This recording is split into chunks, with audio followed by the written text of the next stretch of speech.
स्वागत है आप सभी का। मैं मनोज श्रीवास्तव। आज बात होगी आपके और आपके परिवार के लोगों की सेहत की। दरअसल हम आप ये बताएंगे कि किस तरह से आपके खाने पीने के सामान में मिलावट का खेल चल रहा है।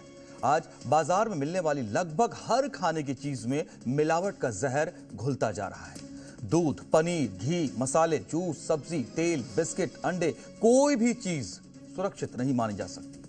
मिलावटखोर मुनाफे के लालच में आम जनता की सेहत से खिलवाड़ कर रहे हैं, लेकिन सवाल यह है कि क्या यह मिलावट सीधे कैंसर जैसी गंभीर बीमारियों की वजह बन रही है? इन्हीं सवालों पर हम चर्चा के लिए हमारे साथ खास मेहमान से भी जुड़ रहे हैं। हमारे साथ डॉक्टर अंशुमान कुमार जुड़ेंगे, सीनियर ऑन्कोलॉजिस्ट हैं। हमारे साथ बीएस आचार्य भी जुड़ेंगे, जो कि फॉर्म डायरेक्टर हैं एफएसएसएआई के। बहुत स्वागत है आप दोनों का हमारे साथ जुड़ने के लिए। आप लोगों से हम चर्चा में आगे बढ़ेंगे, लेकिन इससे पहले स्पेशल रिपोर्ट दर्शकों के सामने कि आखिर हम क्यों आपको आगाह कर रहे हैं।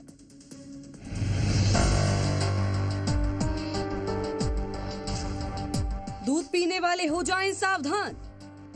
गुजरात के साबरकांठा में डिटर्जेंट और यूरिया से नकली दूध बनाने वाली फैक्ट्री का भंडाफोड़ हुआ है। एफएसएसएआई ने गुजरात के साबरकांठा में एक डेयरी का लाइसेंस रद्द कर दिया है, क्योंकि वहां मिलावटी दूध तैयार किया जा रहा था। ग्वालियर, मध्य प्रदेश, सीमेंट और केमिकल से तैयार हो रहा था नकली जीरा। ग्वालियर में जीरे में मिलावट की हैरान कर देने वाली खबर सामने आई है, जहां इंसानी जीवन के साथ खिलवाड़ करते हुए थोड़े से मुनाफे के लिए सौंफ पर सीमेंट और केमिकल का लेप लगाकर जीरा बनाया जा रहा था। जयपुर, राजस्थान, सेहत से खिलवाड़ का धंधा। राजधानी जयपुर में मिलावटखोरों के खिलाफ चल रहे अभियान के तहत खाद्य सुरक्षा दल ने सैकड़ों किलो मिलावटी पनीर पकड़ा। जयपुर, राजस्थान, खराब तेल में तला जा रहा था फ्रेंच फ्राइज। जयपुर में खाद्य सुरक्षा विभाग ने बड़ी कार्रवाई करते हुए 2 रेस्टोरेंट पर कार्रवाई करते हुए लगभग 100 किलो दूषित खाद्य सामग्री नष्ट करवाई है। यहाँ बेहद घटिया हानिकारक खाद्य तेल में फ्रेंच फ्राइज तैयार की जा रही थी। बिना आयोडीन का 92,000 किलो से ज्यादा नमक जब्त किया गया है। जयपुर में खाद्य सुरक्षा विभाग की सख्त कार्रवाई सामने आई है। आयोडीन का 92,000 किलो से ज्यादा नमक जब्त किया गया। जोधपुर, राजस्थान, नकली देसी घी की फैक्ट्री पर बड़ा खुलासा। राजस्थान के जोधपुर में पुलिस ने मिलावटखोरों के खिलाफ एक बड़ी कार्रवाई करते हुए नकली घी बनाने वाली एक फैक्ट्री का पर्दाफाश किया है। टोंक, राजस्थान, दूध के नाम पर जहर। टोंक में मिलावटी दूध बनाने वाली फैक्ट्री का भंडाफोड़ हुआ है। डीएसटी टीम ने छापा मारकर यहां 5,500 लीटर मिलावटी दूध जब्त किया। आजमगढ़, उत्तर प्रदेश, यूरिया से नकली दूध बनाने वाली फैक्ट्री का भंडाफोड़ हुआ। उत्तर प्रदेश के आजमगढ़ में पुलिस और खाद्य सुरक्षा विभाग की संयुक्त टीम ने केमिकल युक्त नकली दूध के मामले में कार्रवाई करते हुए 200 लीटर कृत्रिम दूध और खतरनाक केमिकल बरामद किया है।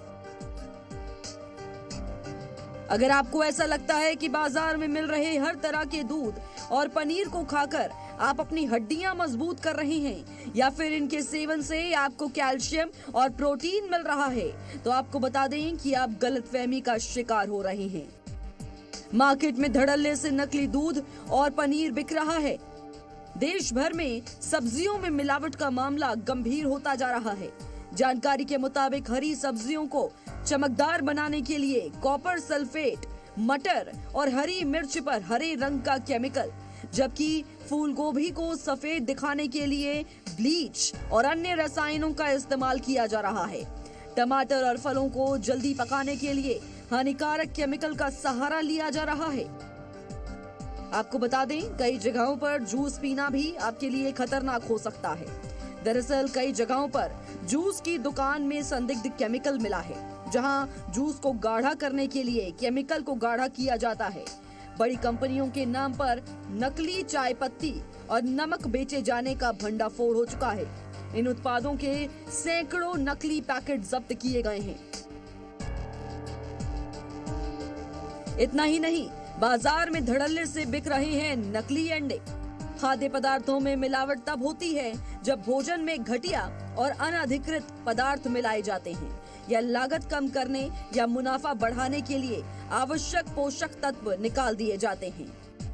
आम उदाहरणों में दूध में डिटर्जेंट या यूरिया मिलाना, मसालों में कृत्रिम रंग डालना, फलों को जल्दी पकाने के लिए रसायन मिलाना, आटे में चूने का पाउडर मिलाना या गरम मसाले में ईंट और लकड़ी का चूरा मिलाना शामिल है।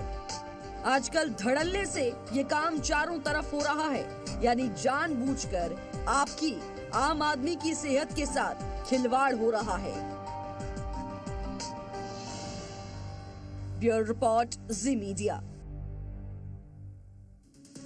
तो ये स्थिति है और ऐसे में आपको अपनी सेहत का ख्याल रखना है। कैसे संभव हो पाएगा, ये समझने की जरूरत है और इसी पर आज हम बात करने जा रहे हैं।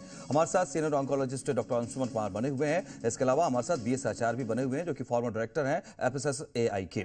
तो सीधा हम सबसे पहले चलते हैं डॉक्टर अंशुमन के पास। डॉक्टर अंशुमन, आप देख रहे हैं यूरिया का इस्तेमाल हो रहा है, पाम ऑयल का इस्तेमाल हो रहा है दूध बनाने के लिए। मतलब अब दूध भी नकली, ठीक है, बच्चों को भी पिलाया जाता है और बुजुर्ग भी पीते हैं और युवा भी पीते हैं, सब लोग इसका इस्तेमाल करते हैं। सीमेंट का इस्तेमाल हो रहा है जीरा बनाने के लिए और हर घर में हर सुबह जीरे का तड़का पड़ता ही पड़ता है। अब आप ये बताइए कि क्या सच में ये स्थिति ऐसी है कि जिसकी वजह से ये कहा जा रहा है कि कैंसर जैसी गंभीर बीमारी भी हो सकती है, इस तरीके की स्थिति अगर रही तो? साहब, इसकी शुरुआत यहीं से कर लें जी। एक बड़ा अच्छा शेर था, बर्बाद गुलिस्तां करने को बस एक ही उल्लू काफी था, हर शाख पे उल्लू बैठा है, अंजाम गुलिस्तां क्या होगा। इसी से अंदाज कीजिए कि एक भी चीज ऐसी नहीं है, बीइंग कैंसर स्पेशली पिछले 25-30 साल से जो मैं ऑब्जर्व कर रहा हूं कि डाइट जो हम खाना खाते हैं, किसी भी फॉर्म में ग्रहण करते हैं, कैंसर का एक प्रमुख कारण बन गया है। तंबाकू, शराब सभी लोग जानते हैं, काफी लोगों ने परहेज करना चालू कर दिया, लेकिन इसके बारे में कॉमन पब्लिक को जानकारी है ही नहीं कि जो खा रहे हैं, जो कंज्यूम कर रहे हैं, पैसे दे के खरीद रहे हैं, वो उनको पौष्टिक आहार या पोषण नहीं दे रहा है। उनको कैंसर या हार्ट की समस्या, आप देखते होंगे यंगस्टर्स में हार्ट अटैक बढ़ा, ऐसी समस्याओं से जूझा रहा है और ये कॉमन है। आप भारत के किसी भी राज्य में नहीं कह सकते कि अछूता है, हर जगह है। एक एक चीज की आप बात करें तो सुबह जगने से लेकर रात तक आप जो जो सेवन करते हैं, हर चीज में कार्सिनोजेन डाल दिया गया है, ये सच है। ठीक है, हमारे साथ बीएस आचार्य भी बने हुए हैं। बीएस आचार्य जी, रेगुलेटरी है और आज से नहीं है और काफी समय से है और इसका एक्शन देखने को मिलता भी है, लेकिन क्या आपको नहीं लगता है कि इसका एक्शन जो है आमतौर पर केवल फेस्टिवल सीजन्स की जब बात होती है तभी दिखता है और उसके बाद फिर ये निष्क्रिय सा पड़ जाता है, ठंडा सा पड़ जाता है? और ये भी एक बड़ी वजह है कि ऐसे मिलावटखोर, ऐसे लोग एक्टिव हैं और अपना नकली सामान और लोगों की सेहत के साथ खिलवाड़ कर रहे हैं।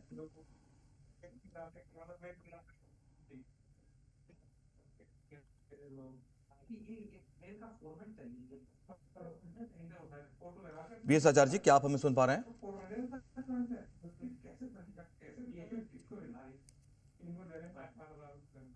ठीक है, मैं आपके पास दोबारा लौटता हूं, मुझे लगता है थोड़ी सी तकनीकी दिक्कत आ रही है। हमारे साथ अंशुमन जी बने हुए। डॉक्टर अंशुमन, आपने जिक्र तो किया कि कोई भी चीज जो है ऐसी आज नहीं है जो कि मिलावटखोरी से बची हुई हो या जिसमें मिलावट नहीं हुई हो, ठीक बात है, लेकिन सवाल यह है कि अगर कोई अथॉरिटी है, अगर कोई फूड सेफ्टी विभाग है, FSSAI का भी जिक्र हम कर रहे हैं, इस पर भी बात करेंगे, लेकिन वो अगर रेगुलेट नहीं कर पा रहा है, उसके नजर से भी चीजें बच जा रही हैं और लोगों के घरों तक पैकेट के जरिए कहिए या फिर खुले तौर पर भी सामान लेकर के लोग आते हैं, उस तरीके से घरों तक भी पहुंच जाए, तो आम आदमी कैसे पहचाने, वो कैसे सजग रहेगा?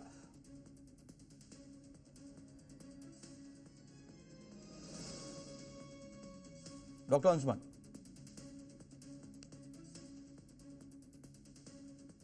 हांगकांग में इंडिया के मसाले पकड़े गए थे, वो किसने पकड़ा था? वहां के अथॉरिटी नहीं पकड़ा था।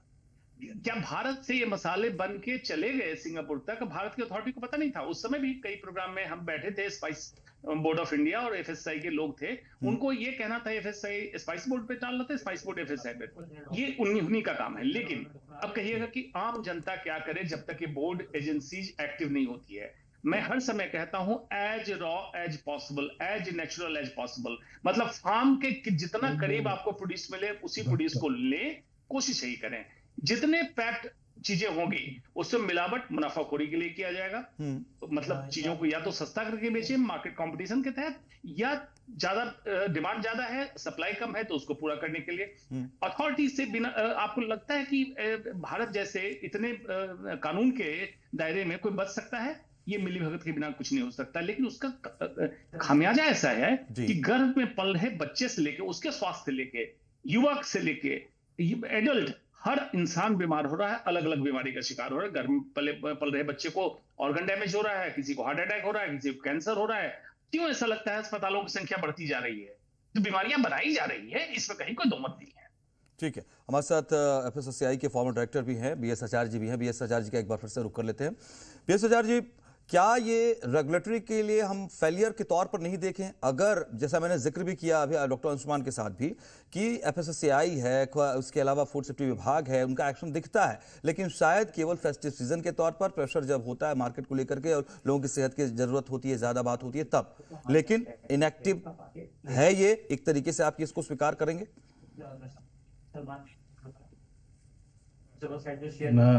Good afternoon to all Sir. your viewers.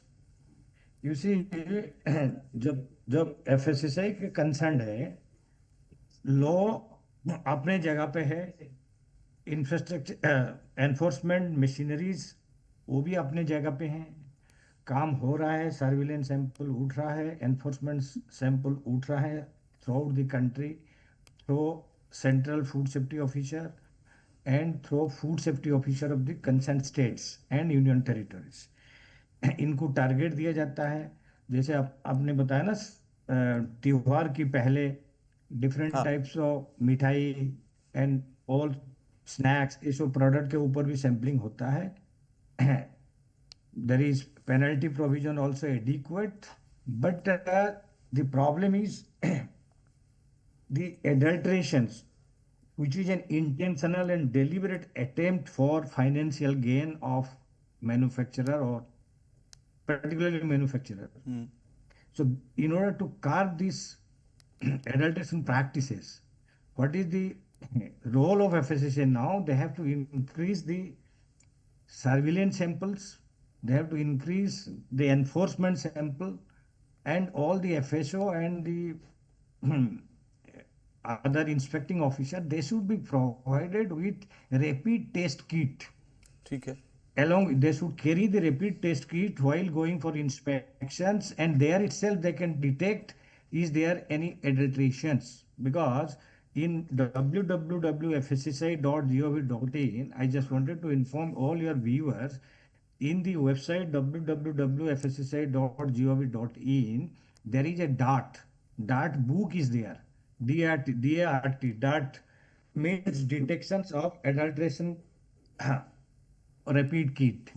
Very, very simple tests are there. Any consumer can also detect the presence of adulterants in the test kit. Through the test kit, these are all very simple tests. Somebody can do it in the house by buying certain chemicals. These are all the chemicals also available in the chemist shops or even departmental shops. They can do it. And here my suggestion is the enforcement agency should be provided with the kit. ठीक है BS आचार्य जी, ये हम इस बात का स्वागत करते हैं, वी वेलकम, हम इसका स्वागत करते हैं। कम से कम इस बात को आप स्वीकार कर रहे हैं कि जो अधिकारी इसके लिए नियुक्त किए गए हैं उनकी भी एक लापरवाही है, और कैसे इसको हम आम आदमी कॉमन मैन जो कैसे इसको जज कर सकता है कि चीज मिलावटी है या नहीं है, इस पर हम आपसे बात करेंगे। और मैं रिक्वेस्ट भी करूंगा कि आपसे बीएस आचार्य जी की हिंदी में हम अगर हम बात करें, चूंकि दर्शकों के लिए और आसान हो जाएगी। आपके पास लौटता हूं मैं, डॉक्टर अंशुमान हमारे साथ बने हुए हैं। डॉक्टर अंशुमान, क्या आप इस बात से सहमत हैं जो बीएस आचार्य ने कही है कि रेगुलेटरी तो है, उसके लिए हम लोग भी हैं, उसके लिए अलग अलग तरीके से उनको चिन्हित भी किया गया है कि आपको क्या काम करना है, लेकिन फिर भी फेलियर है और आम लोग उसको अपने लेवल पर अलग अलग स्पेसिफिक किट्स के जरिए तय कर सकते हैं कि हमारे पास जो सामान आया घर में वो सही है या नहीं। ये बहुत आसान लगता है आपको, बहुत व्यवहारिक लगता है? छोटा सी रिएक्शन सर। बिल्कुल बिल्कुल व्यवहारिक नहीं है, एजेंसी इसीलिए बनाई जाती है। यही लोग, यही इंडियन दुबई में, यूएई में, यूरोप में, यूएस में जब काम कर रहे होते हैं, कैसे एजेंसीज के लॉ को फॉलो करते हैं? इंडिया में इनको पता है कि जब ये पकड़े जाएंगे तो इन पे बहुत कुछ नहीं होने वाला है, इसलिए ये हिम्मत करते हैं मैन्युफैक्चरर या एजेंसी वाले कि जो भी करना है कर लो, बाद में तो पब्लिक चुप हो जाएगी, कुछ नहीं होगा। जिसका स्वास्थ्य बर्बाद हुआ वो गया अस्पताल में भर्ती हुआ, ठीक, डॉक्टर अंशुमन, मैं आपके पास लौटता हूं। और भी देश भर से हम लगातार किस तरीके से हमारे पास रिपोर्ट्स आई हैं वो दर्शकों के सामने रख रहे हैं। कोई ऐसा राज्य नहीं बच रहा है और राज्यों के अंदर शहर नहीं बच रहा है। हमने आपको दिखाया किस तरीके से, चाहे दिल्ली हो, महाराष्ट्र हो, गुजरात हो, राजस्थान हो, कहीं मध्य प्रदेश हो, कहीं कोई ऐसा बाजार नहीं है जहां पर मिलावट वाली चीजें नहीं मिल रही हैं। देश भर में मिलावट की खबर सामने आ रही है और इसका सेहत पर कितना प्रभाव पड़ता है, ये जानने के लिए हमारे सहयोगी सौरभ भारद्वाज ने दीनदयाल हॉस्पिटल के सीएमओ डॉक्टर यश राणा से भी बातचीत की है, वो भी सुनते हैं। अगर बात करें जंक फूड को लेकर, चाहे बच्चे हों, बुजुर्ग हों या युवा हैं, चाहे वो मोमोज खाने वाली बात हो, चाउमीन हो या दूध हो या खोया हो या मिठाई हो, हर उसमें मिलावट की बात की जाती है। तो ये कितना खतरनाक है डॉक्टर साहब? जी, ये बहुत ही ज़्यादा खतरनाक है। इसमें क्या है, और सबसे ज़्यादा जो अफेक्टेड एज ग्रुप है वो हमारे या तो बच्चे हैं, 12 साल तक के बच्चे, या फिर जो हमारे जेरियाट्रिक पॉपुलेशन होती है, जो कि ओल्ड एज वाली पॉपुलेशन होती है। तो सबसे खतरनाक तो इसके लिए है।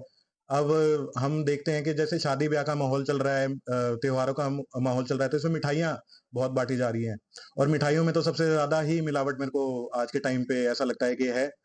और मैं तो बस सिंपल सा एक फॉर्मूला करता हूँ, अपने घर में भी मैं ये बताता हूँ और अपने दोस्त यारों को भी मैं ये बताने का प्रयत्न करता हूँ कि जो भी ज्यादा चमकीली या जो भी ज्यादा ही कलरफुल मिठाई है उनसे तो आप बिल्कुल ही बचे, क्योंकि केमिकल बहुत होता है। और आजकल क्या होने लग गया, दुनिया एल्यूमिनियम का वर्क भी खाती है जो कई मिठाइयों में लगा रहता है। मेरे हिसाब से वो भी नहीं खाना चाहिए, क्योंकि उसके ज्यादा सेवन से वो पथरी रोग भी करा देता है, उससे काफी ही दिक्कत होती है। दूसरी चीज, आजकल बच्चे जंक फूड बहुत खा रहे हैं, जिसमें एक चाउमीन हो गया या फिर मोमोज हो गए, इसमें पास्ता हो गया।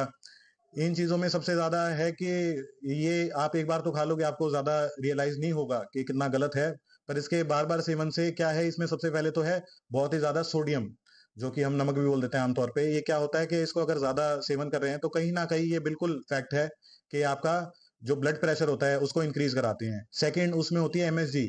एमएसजी बहुत ही खतरनाक एक केमिकल है जो कि फास्ट फूड में अधिकतर पाया जाता है। तो मैं तो ये अवॉइड करने का ही सजेशन देता हूँ। और मैं तो खैर ये चाहता में क्या बचाव किया जा सकता है, कैसे उसको जो है इन खतरनाक बीमारी से बचा जा सकता है? जी जी, ये आपने मिलावटखोर से बिल्कुल सही बात करी है। इसमें बात यह है कि जैसे दूध है, दूध है, अब हर किसी के घर तो पहले तो ये होता था चलो जी अपनी भैंस है, अपनी गाय है तो शुद्ध दूध निकल रहा है, हमें भी पता है, हम अच्छा चारा खिला रहे हैं और उसके दूध भी अच्छा मिल रहा है। पर आजकल क्या हो गया, जो कि मेरे भी घर में होता है, कि थैली का दूध आने लग गया है। तो सबसे पहले जो हम आम आदमी हमारी तरह कुछ भी कर सकता है वो है कि FSSAI का लेबल चेक करें सबसे पहले। दूसरी चीज कि आप उसका एक्सपायरी डेट जरूर चेक करें, अगर वो एक्सपायर हो चुका है तो आप उसका सेवन बिल्कुल भी ना करें। दूसरी चीज है, दो बड़े ही सिंपल टेस्ट मैं बोलता हूँ जो कि मैं आमतौर पे अपने घर पे भी 15-20 दिन में एक बार कर लेता हूँ। जो भी हमारी दूध की थैली आती है उसमें हम सबसे पहले चेक करते हैं कि जैसे आपने दूध डाल लिया, हमारे घर में सबके घर में बच्चे होते हैं और बच्चों की जो दवाइयाँ होती हैं वो एक ड्रॉपर से ली जाती है। तो हमें क्या लेना है, हमें एक ड्रॉपर लेना है, उसमें हमें एक दूध को फिल कर लेना है। तो क्या होगा, हम एक ग्लास लेंगे, ग्लास में ना हम ड्रॉपर को चिपका के बिल्कुल दूध की एक ड्रॉप डालेंगे। वो दूध की जो ड्रॉप गिरेगी, अगर वो पीछे अपनी व्हाइट लाइन, जिसको एक आमतौर पे बोलते हैं कि पीछे कुछ छोड़ रही है, तो ये एक फैक्टर हो गया कि शुद्ध है। क्योंकि कई बार क्या होता है, जो दूध है वो ऐसे ही गिर जाता है और वो कोई व्हाइट स्ट्रीक नहीं छोड़ पाता, तो उसमें जो है कि पानी का मात्रा ज्यादा होती है, तो ये भी मिलावट होता है। दूसरी चीज, एक आजकल एक स्टार्च टेस्ट बहुत चल रहा है, उसमें क्या करना है, हमें 5 ml दूध को उबालना है। उबाल के उसमें आयोडीन सोल्यूशन आजकल हर किराने की दुकान पे मिल जाता है, बड़ा ही इजीली अवेलेबल है। उबाल के उसमें 3 बूंद हमें आयोडीन की डालनी है। अगर वो कलर चेंज हो गया तो उसमें प्रेजेंट है स्टार्च, तो ये भी एक फैक्टर हो गया कि इसमें मिलावट हो रही है दूध की। तो मैं तो ये 2 टेस्ट सारी ही अपनी जनता को मैं रिकमेंड करता हूँ कि आप प्लीज ये तो आमतौर पे जरूर करें और दूध को उबाल के जरूर पिएं। डॉक्टर अंशुमन हमारे साथ बने हुए हैं, BS आचार्य हमारे साथ बने हुए हैं। डॉक्टर अंशुमन, क्या ये स्थितियां बता रही हैं कि देश में इस वक्त एक हेल्थ इमरजेंसी जैसी सिचुएशन है, और अगर है तो आम लोगों के लिए क्या सुझाव, वो कैसे बचे? देखिए, बहुत समय से चल रहा है, अभी तो कुछ ज्यादा हाल फिलहाल में आपने 2-3 दिन पहले देखा होगा कि अच्छे ब्रांडेड के दूध के बारे में निकला कि कॉलीफॉर्म्स बैक्टीरिया उसको कहते हैं जो आमतौर पे इंसान की पॉटी में पाए जाते हैं, इकोलाई, साल्मोनेला, और वो बहुत घातक बीमारी कराती है। ये बैक्टीरिया पाया गया आपके पैक्ड दूध में, तो ये तो खतरनाक है। ये हर तरीके के मिलावट, हेवी मेटल से लेके, केमिकल से लेके, कलरिंग एजेंट से लेके, एडल्ट्रेशन से लेके, और बायोलॉजिकल जिसको बैक्टीरिया कहते हैं, फंगस, ये सारे मिलावट हैं। आम जनता के लिए 2-3 मैं सुझाव हर समय कहता हूं। एक, व्यक्तिगत हर इंसान क्या करे, एक सामुदायिक और एक सरकार के आधार पे तो नीति निर्धारक लोग बैठे हैं, एजेंसी है, वो अपना काम करे। हर व्यक्ति ये करे कि try to eat regional and seasonal, अपने क्षेत्र का खाओ, डायरेक्टली प्रोक्योर कर सको, एज रॉ एज रियल कोशिश करो।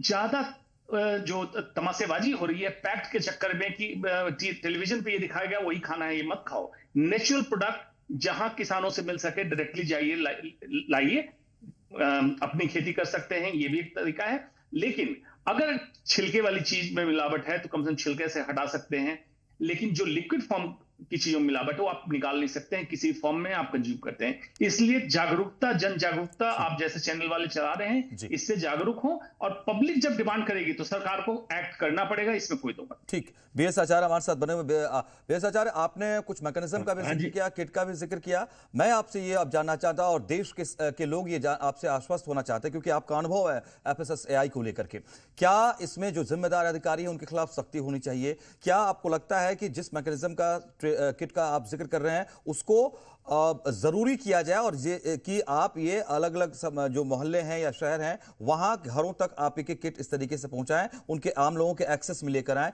शायद ये भी कारगर होगा? इसके लिए कोई सुझाव FSSAI को या सरकार को? ऐसा है, it is a multi prong approach, क्योंकि creating awareness among the consumer, it is the vital important. Number one. Number two, FSSAI also I would recommend BS Acharya sir, अगर आप हिंदी में थोड़ा डिस्क्राइब करें तो और इजी हो दर्शकों के लिए, प्लीज। Sorry requesting. मैं FSSAI को ऑल्सो आपके माध्यम से बताना चाहता हूँ, हमारी एक foods defence control mechanism has to be adopted, whereas US in other developed country they have the food control system, but as of today we do not have the food control systems and traceability of the product। ये दोनों का ऊपर FSSAI को थोड़ा ज़्यादा काम करना चाहिए, ठीक, for future.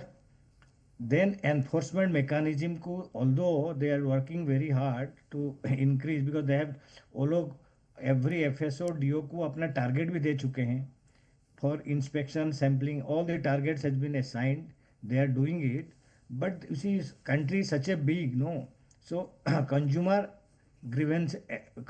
grievances, the redressal systems, that is also there, so they have to, consumer has through FSSAI website they can raise their grievances if anything found।